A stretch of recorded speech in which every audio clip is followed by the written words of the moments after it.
CM Chandrababu Naidu గారు పదే పదే మాట్లాడుతున్న క్వాంటమ్ వ్యాలీ అంటే ఏంటి అసలు? Quantum computing, artificial intelligence, semi conductors, super computers లాంటి అడ్వాన్స్ టెక్నాలజీ కోసం ఒక హబ్ క్రియేట్ చేయడమే క్వాంటమ్ వ్యాలీ. 2030 కల్లా ఆంధ్రప్రదేశ్ ని ఇండియాలో నెంబర్ 1 గ్లోబల్ డెస్టినేషన్ సిటీగా మార్చడం అనే లక్ష్యంతో సిబిఎన్ గారు ఐబిఎం, మైక్రోసాఫ్ట్, గూగుల్, టీసీఎస్ లాంటి టెక్ జైంట్స్ తో కలిసి జనవరి 1, 2026లో ఈ వ్యాలీ యొక్క ఇన్ఫ్రాస్ట్రక్చర్ వర్క్ స్టార్ట్ చేయబోతున్నారు. ఈ ప్రాజెక్ట్ కి మొత్తం 40,000 నుంచి 50,000 కోట్ల ఇన్వెస్ట్మెంట్ ని అట్రాక్ట్ చేయాలనే టార్గెట్ తో అమరావతి క్యాపిటల్ రీజియన్ లో ఆల్మోస్ట్ 50 ఎకరాల ల్యాండ్ ని అక్వైర్ చేశారు. అసలు ఈ ప్రాజెక్ట్ వల్ల ఏంటి ఉపయోగం, ఎవరి కోసం ఈ ప్రాజెక్ట్ అని మాట్లాడుకుంటే ముఖ్యంగా 3 పాయింట్లు ఉన్నాయి.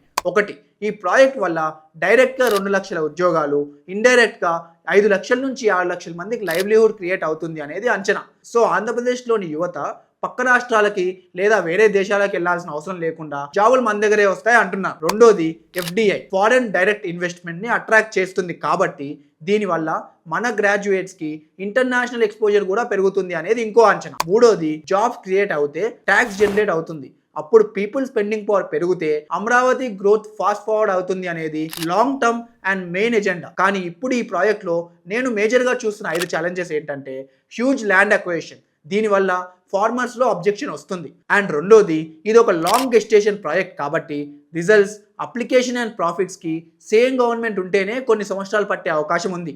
సో మూడో పాయింట్ ఏంటంటే, పొలిటికల్ ఇన్స్టెబిలిటీ వల్ల కంటిన్యూటీ అనేది ఎప్పటికైనా డౌటే. అండ్ నాలుగో పాయింట్ చూస్తే, global competition. Already Singapore, Bengaluru and Dubai లాంటి సిటీస్లో సిమిలర్ ప్రాజెక్ట్స్ని చేస్తున్నారు. ఐదోది, ప్రైవేట్ కంపెనీస్ యొక్క ఫండింగ్ డిపెండెన్సీ పెరుగుతుంది. సో నా ఒపీనియన్లో జెన్యూన్గా చెప్పాలంటే క్వాంటమ్ వ్యాలీ అనేది ఒక bold and futuristic idea. Success expect చేయొచ్చు, కానీ continuous government support, real investments, farmer friendly approach ఉండాలి. లేకపోతే అమరావతి ల్యాండ్ ఇష్యూ లానే ఇది కూడా ఒక పెద్ద హెడ్ఏక్ అవ్వచ్చు. మరి ఈ క్వాంటమ్ వ్యాలీ నిజంగానే ఆంధ్రప్రదేశ్ని వరల్డ్ మ్యాప్లో నెంబర్ 1గా చేస్తుందా? మీ ఒపీనియన్ని కమెంట్ చేయండి. ఎందుకంటే